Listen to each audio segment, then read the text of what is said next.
Welcome, ladies and gentlemen, to another episode of Creeps of the Crypt. I'm your host, Sean, and along with me, as always, is my co-host, Brother Alan. How you guys doing? Glad to be back. And we're here to discuss an episode of Tales from the Crypt. That's what we do here at Creeps of the Crypt. We review old episodes of Tales from the Crypt, a series that is over 30 years old, I believe. Yeah, it was like 90, 36? right? The 1990 or 89, first, I think. or 89. Yeah, I'm a 91 baby, so this show's older than me. Yeah. So here we are, and we're going to talk about today, season 4, episode 8, right? I believe, called Showdown. Yeah, this is an interesting one. I mean, we got to give a little, I guess, context to this one, right? Because there's a whole backstory about it. Yeah. But this is the backstory we're going to give you. This is like the shortest podcast episode you're ever going to hear.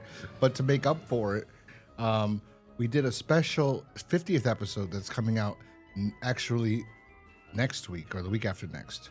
So it'll be, you'll have 2 episodes this month, the month of August, of Creeps of the Crypt. Isn't that nice? Righteous. And then in September, you're going to have to wait a little bit to the end of the month to get the episode 51. But yes, we did a special episode 50. You got to wait 2 weeks. If you're listening to this in the future, you don't have to wait. Just look for episode 50 and you can see what it was. But yes, if you're not listening in the future and you're present day, August, whenever this is up, you're going to have to wait 2 weeks or so. Yeah, normally I start this out by saying, hey, Alan, how have you been? Oh, you flipped your camera around, I see. Yeah, that way, in case I need to look to my second screen, which I won't because I'm going to get distracted. And it looks like I'm looking at you. Yeah, so anyway, before we get into the episode, how have you been? Good. Shit, I'm trying to remember. A few weeks. I know it was a little over probably a week or two ago. We recorded the bonus episode, and yeah, just been keeping busy. Been posting, and then you shitting on me for reading books because the way media is these days. I just wanted to mix it up a bit. I mean, it's just because I didn't read a whole lot besides when I was in school, but it's nice going back and reading some of the classics. I got the Count of Monte Cristo that I'm reading right now, which is pretty cool. I'm gonna check out that what was it, the Jim Caviezel movie after I end up finishing this book. I didn't know it was Jim Caviezel that was in it. I remember liking that movie. I saw it in theaters. That's how old I am. But yeah, no, I wasn't shitting on you. I was like, you're not really reading those books, because I'm like, when do you have time to read those books? But you said, yeah, I am. Little by little, all 4 of them. I have one of them, the 48. I have the Art of Seduction by Robert Greene. Oh yeah, he's got a couple. Yeah, the other one that I'm reading is in between these other fiction stuff is the 48 Laws of Power. Kind of just goes over like certain laws, like like certain laws that you want to you could follow if you wanted to. I mean, I'm not gonna use any of these for nefarious reasons. Everyone gets the wrong idea about this book, but it's just more like going over certain laws. Like one of them is like don't outshine the master. So I guess you could interpret that like, don't make your boss look bad, or don't overreach, I guess, and just right. Playing like don't overreach the master. Hey yo. No. And then it also kind of goes into like historical stories, relating to that. So it kind of is interesting because it's much like history. We always repeat it. So it's an interesting read. In between, when I have some free time. So I like it. And you mentioned you had that one, right? People talk about the book. Yeah, I have the Art of Seduction by Robert Greene, and I have the 50th Law, which is a combined book between him and 50 Cent, and it's about fear. So to overcome fear, I have those 2, and that's it. I bought the 48 Laws of Power from my dad. But yeah, but you also have Dostoevsky there, right? Yeah. This brothers. That's his last. Karamazov. Yeah. That's good. Actually, I think it's actually good that people actually would spend time to read, especially like I can't read anything online really. Like if it's like, let's say a script, right? Because I read scripts, or I like to try to read them.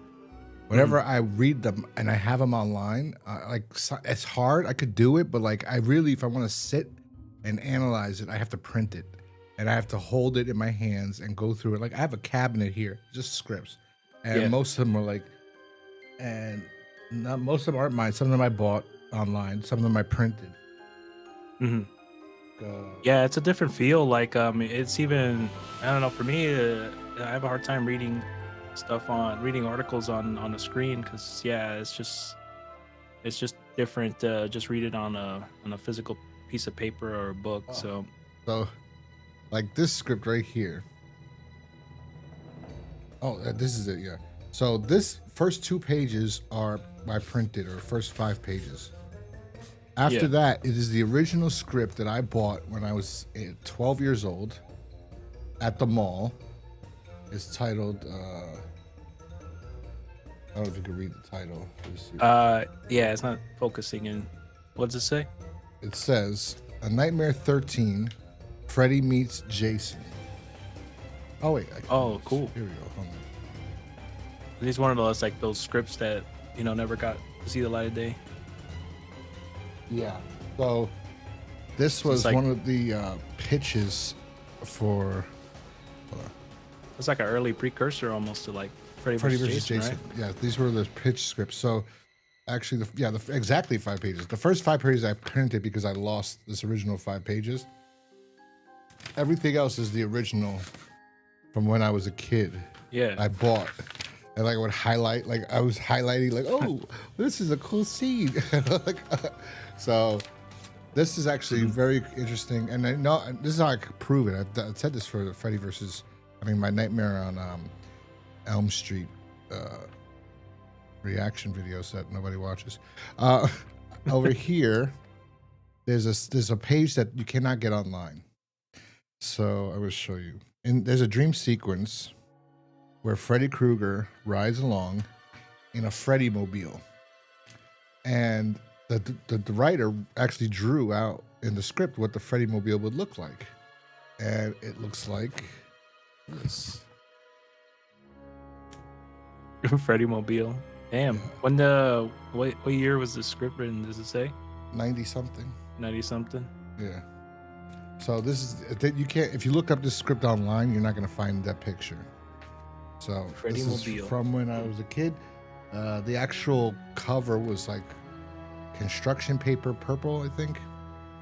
One of them. There was 2. I bought 2 Freddy vs. Jason scripts. There was another one too. I don't know if I printed it, if I found it. That was totally different, and I could never get past like the first 2 pages because it was about the way the writer described it was like gothic settings and all this stuff. But anyway, yeah, I was talking about scripts. It's good. It actually, your brain starts moving when you get older.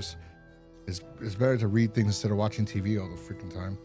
And that happened with me when I was trying to learn Italian. I noticed like, oh wow, I'm thinking like faster or like more clearly than I was originally. It was weird. It's hard to explain. Was that a Freddy mobile supposed to be in like New Nightmare, or is that unrelated? I looked it up and the photo I found on Wikipedia looked kind of similar. Let me see.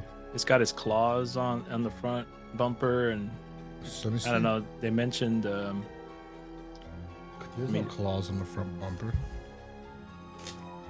Here, I'll send you the link. I don't know if it's gonna mess anything up. There's teeth on the front bumper. Oh, it must be different. Maybe they took the idea from that. Yeah, that's not it. No. It mentioned something that New Nightmare is supposed to appear in like New Nightmare. Oh, interesting. No. Well, there was a Freddy mobile in the first Nightmare on Elm Street. When they go in the car in Glenn's car at the end, Johnny Depp, and all of a sudden, like the door's locked and the hatch falls in, and it's Freddy's sweater colors that are on the roof of the car. Oh, okay, yeah. Yeah. Anyway, let's get into this episode titled Showdown. It was written by a great writer. I have a script of his over here, The Walking Dead as well. Showdown, which aired August 1st, 1992. The episode was written by Frank Darabont and directed by Richard Donner, the same powerhouse behind the pairing of the ventriloquist dummy from last season. So they both worked together on that episode, and now Frank Darabont comes along and writes this one. Yeah, which people, if don't know off your head, yeah, he was like kind of the early showrunner, right, for The Walking Dead, or No, back he when it was started. he created the show basically. Like I know Oh, Robert Kirkman is the creator of the comic, but the show was the show. it Yeah. was Frank Darabont. Some read the comic and became a huge fan, and he wrote a pilot for he wrote a pilot and he sold it to AMC, and he was the showrunner, the executive producer, and he wanted to run the series more like they run shows in the UK, which is like you just write the whole fucking thing out, like in advance, and then like which is better Works in out a that way. sense, but that's not the way it works out here. So because of that, they want to get rid of him on top of everything, and they screwed him. And I think he won at the end his lawsuit. I don't know for sure, but yeah, they screwed him out of millions and millions of dollars. And and on top of that, AMC was pretty pathetic because that first season it was gangbusters. It made so much money for AMC, and then the next year they want to give him no money and just have everything done on the farm. And Frank Darabont was like, ugh, like what the fuck? Like what are you doing? Like what are you doing? Anyway, and a lot of the actors wanted to leave. I believe that's why they killed. Although she said no, Andrea in the show said that they told her that she was going because the comic. That's exactly how a lot of listen. Like the reason why Robert Kirkman ended the comic has nothing to do with he had no ideas or he thought not. The comic was fucking up everything they were doing on the show. That's why he ended the comic, because one of the main, I think he ended it right before they killed Carl. And one of the main things is that Carl, the kid that was playing Carl, and his parents, they knew that he was very essential to the series. So when they had to renew the contract, they're like, well, he was, kind of threatened, he wants to go to college. Yeah, does he really want to go to college? Maybe. But I mean, you're making a lot of money. You're not that great of an actor. You were good when you were really young. Now you haven't really grown into it. Anyway. Yeah, so that's Frank Darabont. He did The Walking Dead. He did The Shawshank Redemption. He did The Mist. He did Nightmare on Elm Street Part 3. One of the best Nightmare on Elm Street. Dream Warriors. Yeah, one of the best ones. So he's fantastic. Great writer too. Great writer. I love reading his scripts. So yeah, and then this episode stars David Morse and some other guy who plays the main character. Now, David Morse, I think it's Morse. He's known for The Shawshank Redemption, The Green Mile, not Shawshank, The Green Mile, The More Rock. Than Anything, and The Rock. But he's just a character actor. He works in everything. Now, when I was watching this episode, I'm like, when I feel like Frank Darabont was writing the main character, The Mist, it was supposed to be David Morse to be him, because Thomas Jane acts just like him, and it kind of looks like him, and I'm like, that guy's a good actor. I think he's on 24. He was on. I feel like he was. I could be wrong. I'm thinking of Buchanan. I'm trying to remember. Yeah, but he does kind of similar look like remind me Buchanan. of Buchanan. Yeah, Bill Buchanan, the actor that played Bill. But David Morse was in a bunch of Morse. I know it's Morse. He's in a bunch of things. He's a great, talented actor. He hasn't had that one movie that's like propelled him to like. Oh, he was the bad guy, right? In 12 Monkeys. He's the one that releases or he's assumed to. Is he the one that actually does it? No, because Brad Pitt does it. So yeah, spoiler. So he in 12 Monkeys, he's presumed to be the bad guy that releases the the virus that destroys humanity or the world. So they think it's him, which is great. Anyway, yeah, so he's a really good actor.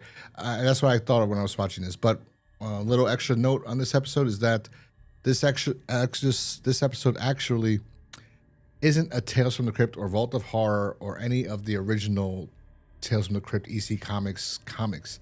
This is it wasn't adapted from one of those. This is let's see, I wrote it here. It's from the Two-Fisted Tales series. Yeah. It says not actually adapted from EC Comics story, despite not even, because that Two-Fisted Tales episode just the same name. It's it has nothing to do with it's the same name, but the actual comic is kind of different. How it's set in the West, but it's different story. Totally different than what we get on this one. Different. Not even the same character names. just the same title. That's it.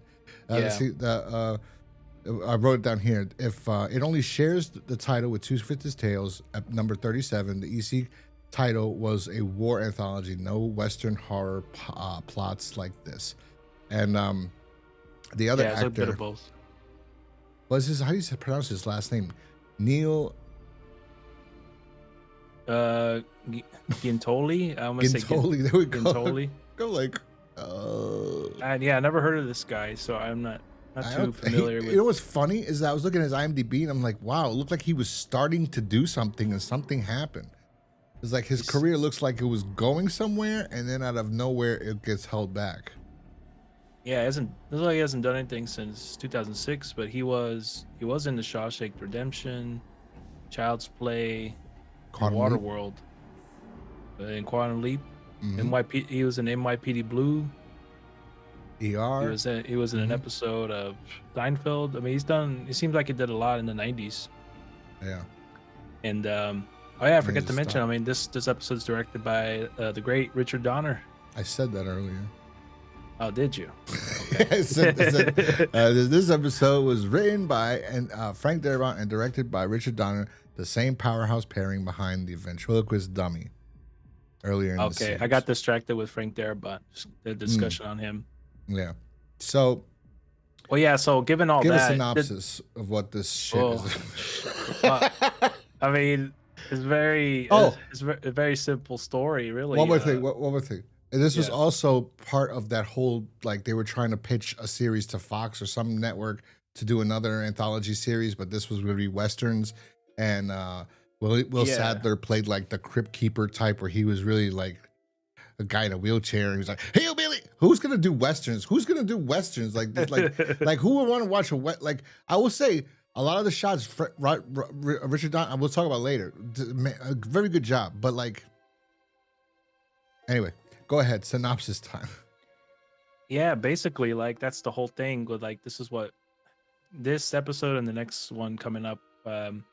It kind of doesn't feel like Tales from the Crypt. I mean, exactly what it is, because it's these are two stories along with Yellow that were supposed to be a part of like this pitch for the TV movie, right? The Two-Fisted Tales that was trying to spin off or pitch to like an anthology series, but it never happened. And I guess I can see why in a way, because this is the episode we get. So what's this guy's name? Neil Giuntoli plays Billy Quintain, and he kind of is like starts off like on the run, and then I guess kills a guy that he was riding with, and then just goes into this kind of empty western town, and then gets confronted by David Morse, who plays like I think he was a bounty hunter, a ranger, I think, and he ends up killing him, and the little duel they had, and he goes into the saloon, and he meets this guy that I guess is pitching some kind of elixir, and he starts seeing he drinks that, and then he starts seeing people that he killed previously.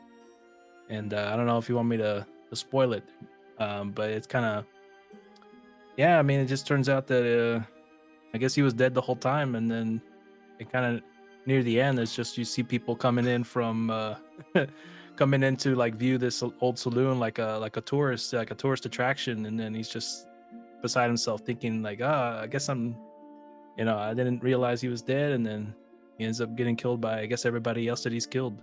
It's a very straightforward story. It's just there's not much meat on the bone for this episode. That's why it kind of stands out as like not really a Tales from the Crypt episode. It's kind of like one of these, it was just rejected, like a rejected piece of work that they just kind of plopped in between this season of Tales from the Crypt, season 4. Yeah, it's see, this is the shots I was talking about. This is fantastic, and the way they incorporated into the episode where you're seeing like these horses running, you don't know why until you get to the very end, and then you're like, oh. And it is an interesting enough ghost story in the sense that it was stolen, this idea, but this idea has been told before, kind of, but but I don't know how well. But like, it's that. Okay, so it's the reaction where you discover, like the movie The Others with Nicole Kidman, where our characters discover at the end of the movie that they're all ghosts, that they're dead, you know, and that the people they're like that he finds that out, but it's kind of a comical way. I mean, I would have been more bugged out. There's a moment where he's in here after he discovers that these people are all these people he's killed are in this bar with him, and they're all confronting him, and he's all like, "Holy shit!" So like he's bugging out, and then all of a sudden, like they disappear, and you see that the people walk in that are from the future that he would be bugged out to see them. There's a kid with a boom box. You know, they make sure you deliberately see that this isn't normal. That like you know, modern times. Yeah, he's looking like what? And they did. That's an interesting aspect of this, and it kind of keeps it with the Tales from the Crypt theme. I think this one. I mean. There's no twist ending except for that moment that you find. I mean, but it's very, like the twist middle section. Yeah. Mm-hmm. It happens kind of. I like early. I like the idea of it. It's just like I wish they executed it a little bit better. I don't know what their intention was, or what their twist on like the anthology genre for westerns was gonna be. I mean, it's not. I don't know. It just didn't hit for me as much as you know, I wanted to be open-minded about it with you know, good talent behind it. Yeah, I mean, I do say, oh no, I do like that. I will say because of the ghost thing, it still kind of fits with the Tales from the Crypt theme. You know, like oh, it's spooky or something, but not really. I was trying to think about Yellow, and Yellow is another one that does not fit the series, and it was the season finale of the last one, and I gave it a higher rating than I typically did, just because when I was watching it, I remembered how I felt at the end, because I thought he was gonna run away, like his dad was gonna help him run away, and then you find out his dad was like ashamed, and he's just like, I just can't have him. I want him to be look like a man that makes me look proud before you know, and then like that's the best way. Like yes, but it's terrible, but it was great. So I was like, okay, that gets a point because it is a twist ending, which is what I love from Tales from the Crypt. But for this one. This ending it happens in the middle kind of, and then it's just like he talks to the guy, one of the guys that killed him, because he says, you don't remember what happened after he was outlaw. This guy was a bounty or sheriff, kind of like a bounty hunter, finds him, tracks him down. They have a standoff. He kills him. He doesn't remember that he also got shot. Even though he killed him, he got shot. He dies. Oh no, the town.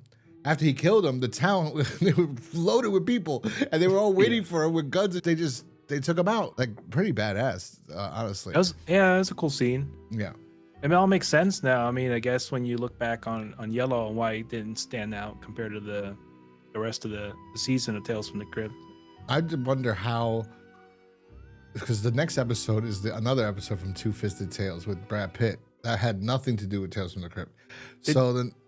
They said it was a TV movie, right? Did it actually air somewhere, and then they just ended up reposting these segments?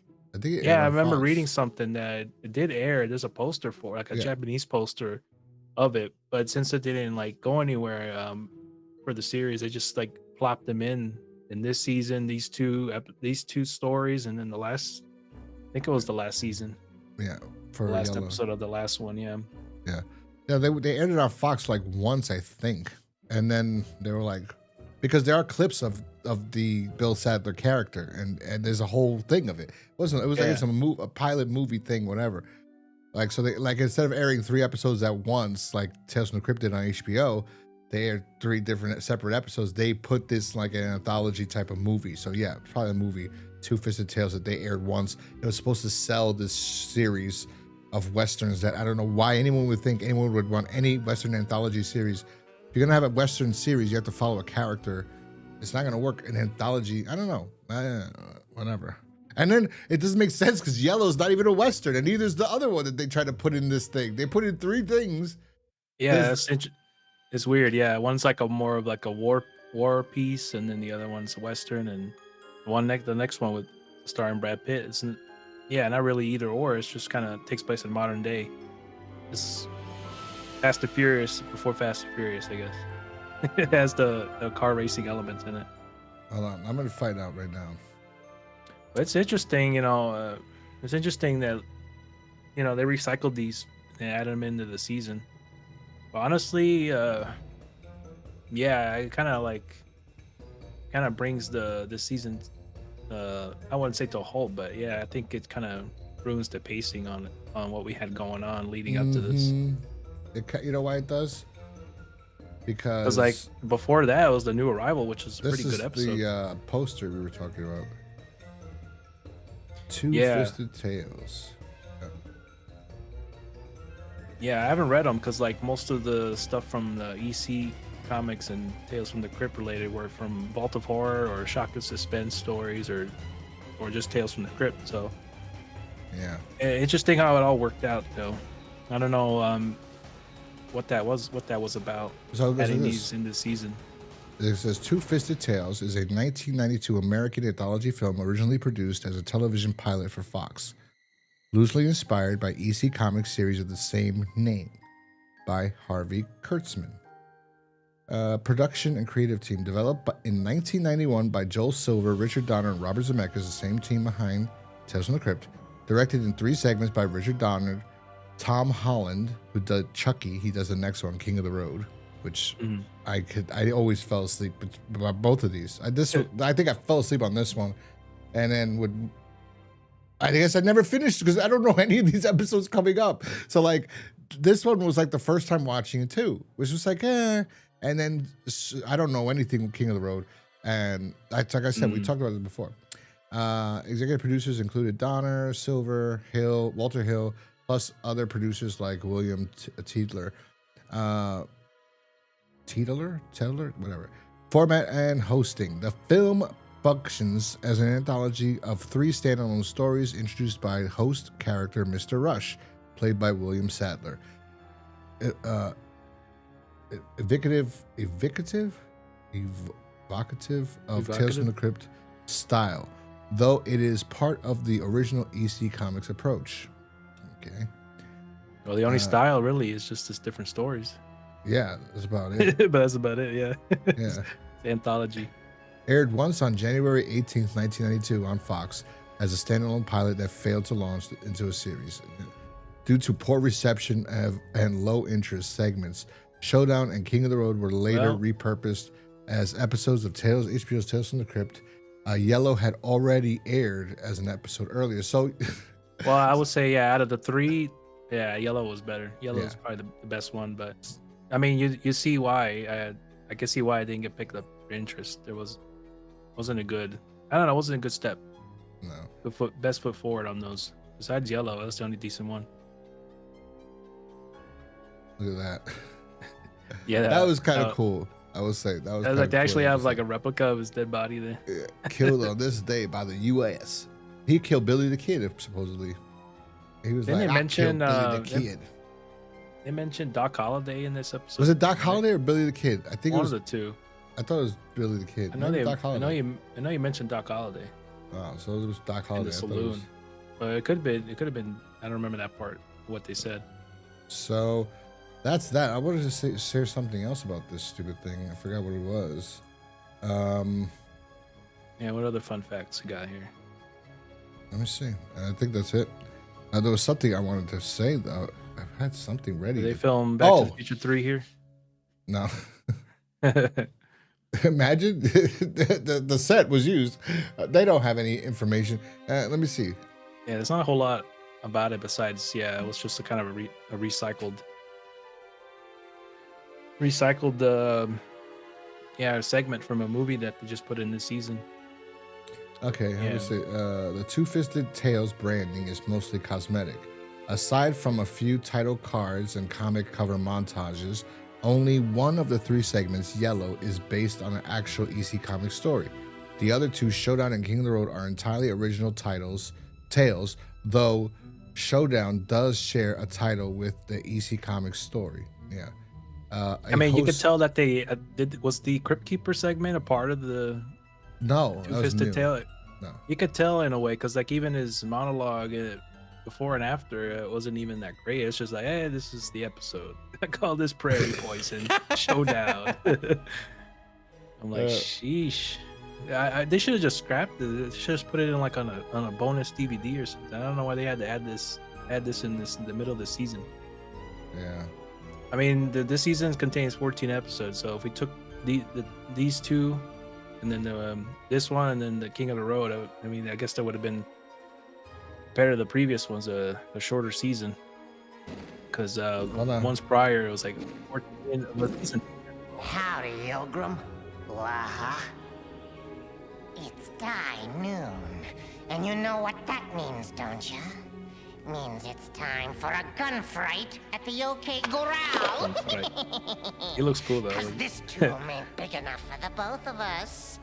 Which brings me to tonight's tale. It's about a gunslinger who's about to ride into his last roundup.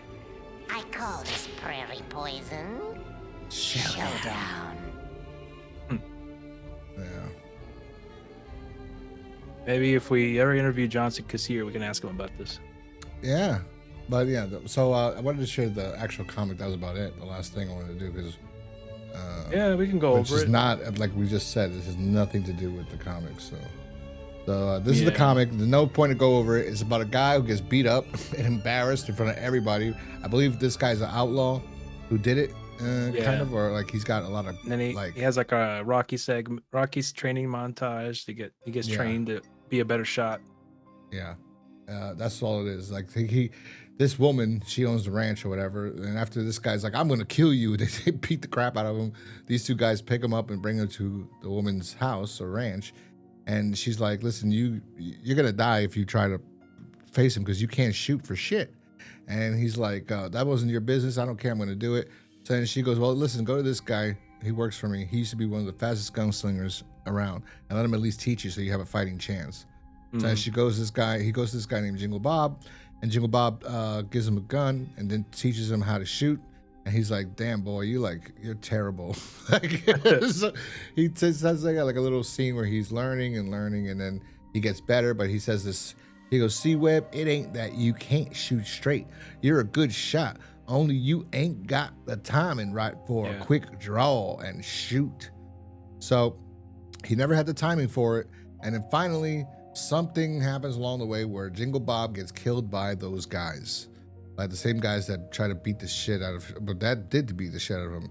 And it was dark, they couldn't see him. Yeah, and he discovers that it was them because the guy's missing his spur.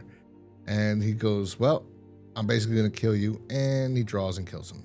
And that's it. That's the whole, that's the whole pretty story. much. Yeah. I mean, I guess that goes in line with the theme, the Western stories. I mean, there's not. It's just a Western story. I mean, I haven't read a lot of Western stories, but usually they don't match up with the Tales from the Crypt style or they could storytelling. You can do it. You can do it. It could, but yeah, that story wouldn't have worked. But even what they did here, it didn't work either. It could have small worked. I mean, small elements. They just needed to tweak it. I mean, it could have been dead, and it could have been better actually, but they didn't want it. Like Fred Darabont wasn't hired to do Tales from the Crypt. He was hired to do something else that's like kind of like, so it's a ghost story that's like I don't know what they were trying to go for with this Western segment thing, because if you're not doing, what are you doing? And like what are you trying to do? You try to tell stories, but then you have a ghost story in there, and the first one was a war story that works because at the end it's like just a twist, but there's nothing supernatural about Yellow at all. It's just his son is a coward. There's a good acting, good directing, and then at the end is bam, he kills his son. Whoa, right? Okay, don't know about King of the Road. Did not see that. Don't remember anything about it. This one, it's a ghost story, and it's like, what the? What? Why didn't you? Could, if it was for Tales from the Crypt, it would have been zombies. Yeah, there would have been zombies in there. He would be like, get away from me! You know, like this is actually. I think this is the worst episode so far. Even worse than the first episode we saw this season, which was, I don't even remember the first episode of this season. No, that one was better. None but the Lonely Heart. I don't remember it. It's the first episode. It's the con artist that marries the wealthy widows. Oh yeah, that was a good one. The second episode, This will kill you. This will kill you. This will kill you. Yeah, I'd rather watch that, to be honest. Yeah, me too.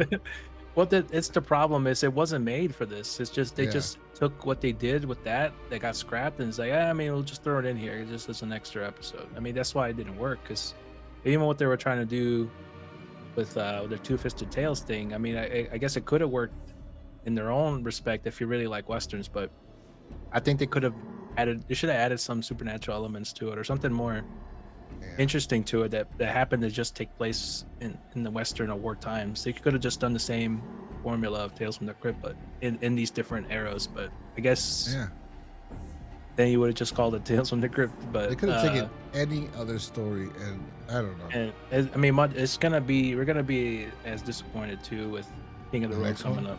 Yeah, I haven't seen it, so we'll see. I mean, it's interesting in its own way. I think it's better than Showdown at least, but. Oh, okay. I wouldn't say, but beyond that, it's not. It doesn't belong in the season either. So that's all I can say. All right. Well, I'm gonna give this episode Showdown. I mean, the idea it was stolen and done in the others, so it does get points because they made a whole movie about kind of like this turn, which I think has been done before. Just can't remember prior to this where it has been done, or the others. It's the only other thing I could see where the reveal is the guy's always been dead. You know, I mean, just the idea of them finding out Sixth Sense. Sixth Sense, yeah. That was later too. You know, like that was a twist where we didn't know technically. You know, but this one was like the acting was good. I gotta give it that credit. David Morse. The directing was good. It just wasn't Tales from the Crypt, and because it's not Tales from the Crypt, it gets a lower grade than. I'm gonna give it 1 out of 5 stars because this shouldn't have been added. There's no reason to add this. There's no reason to add this. I mean, if you would have taken this one out, you would have had 13 episodes this season. And if you would have taken out the next one, you would have had 12. I don't remember how many episodes season 3 had. I think season 3 had 14 episodes. Season 3 had 14, and season 2 had the most, I think, with 18. Which, in retrospect, I missed the best season. Season 2. Season 2. Well, all the episodes are. Most of the episodes are pretty bangers. I mean, this season is not bad. I've been actually surprised until now. It is solid. It's just inclusion of these two. It kind of slows it down a bit. I guess it's better than, I don't know. I wouldn't even say it's better than nothing, but they could have just scrapped it. They didn't need to put it in here. I'm gonna give it the same. I'm gonna give it the same rating too. It's hard for me to give it more than that. It's because there's just not much to it, and it just doesn't fit with Tales from the Crypt. We already know. I mean, we just explained the backstory. It was just kind of bonus content, really. You can make a Western Tales from the Crypt. You can do it. I was trying to think because I'm like, what other seasons did they not? Because somebody said, I don't know where I read somebody said something about like, you know, it doesn't fit with Tales from the Crypt. They also went back in time. I'm like, wait a second. Yellow went back in time because it's World War I, right?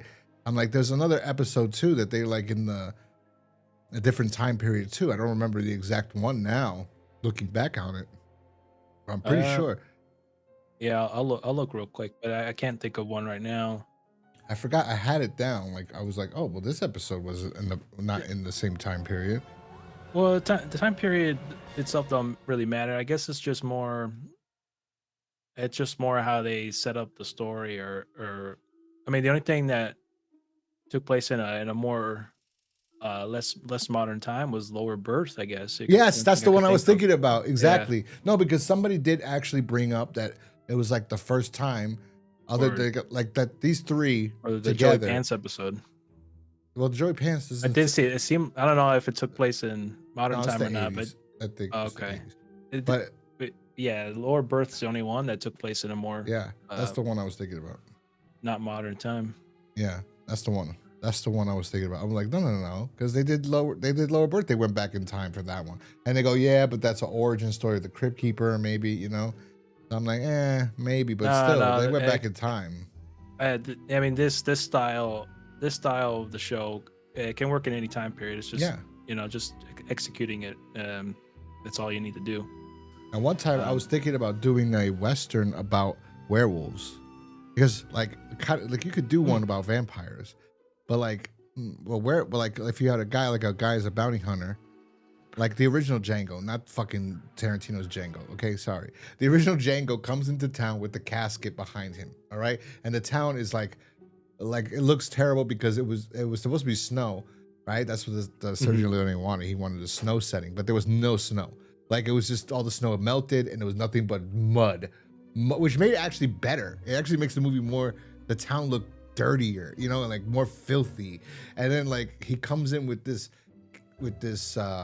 casket that's being hauled by his horse, and it's just being dragged in the mud, you know. And then you want to know what's in this casket that Django has the entire film. Like, who is in there? What's in there? Like, what does he have in there? So like, you can like, does he have a guy in there? Is that the real Django? Is it in the casket? Like, because why else would they? You know? But nonetheless, I'll tell you later what it is in there. You should watch the original Django. It's a great film. Don't watch the sequel to that one. But like, Django's great. Westerns are good. People like sleep on Westerns. I just had a discussion with my brother on this because I was like trying to watch. I showed him One-Eyed Jacks, which was the only film Marlon Brando ever directed, and it's beautiful.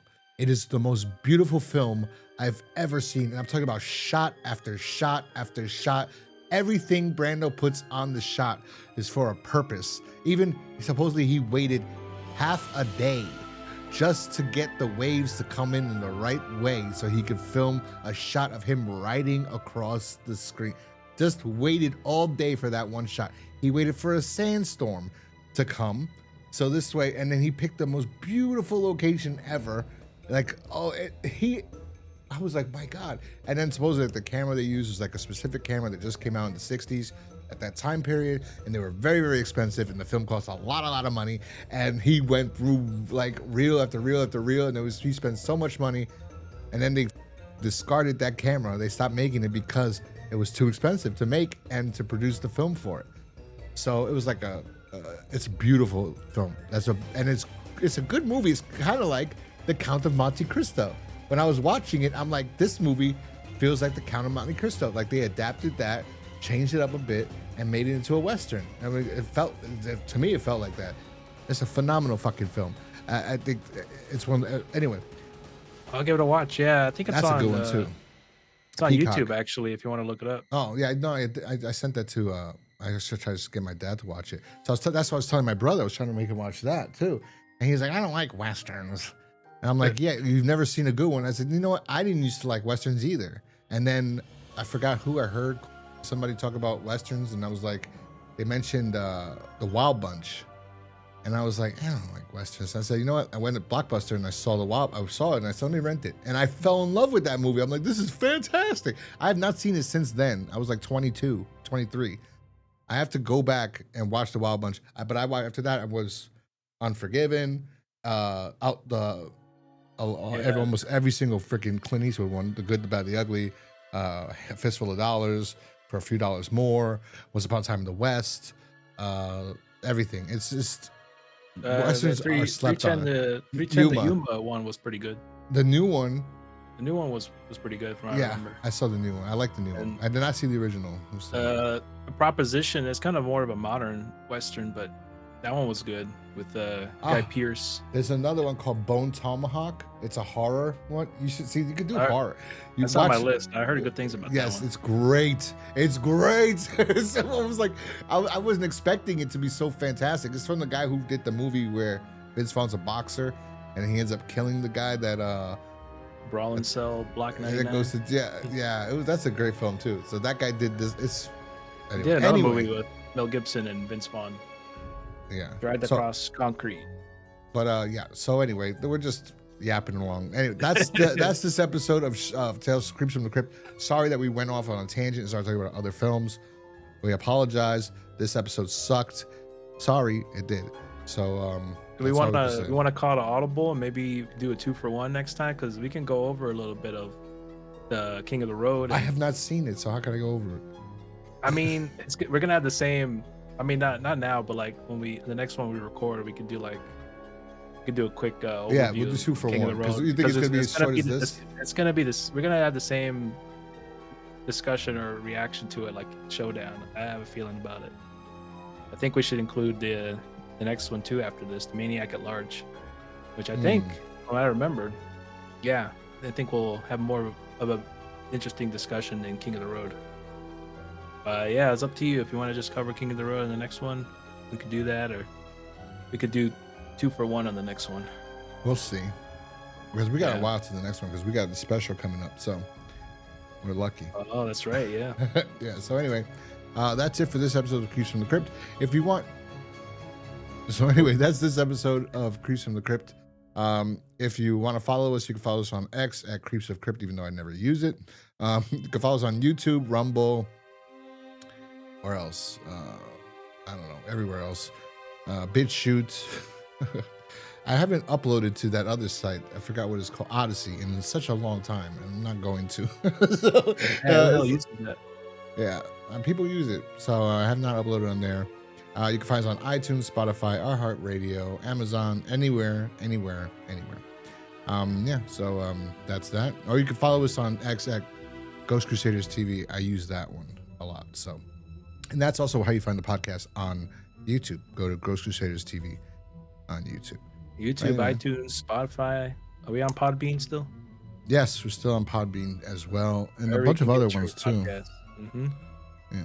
So that's that, ladies and gentlemen. We will talk to you guys next time where will we see you for the 50th episode, our 50th episode of Creeps of the Crypt.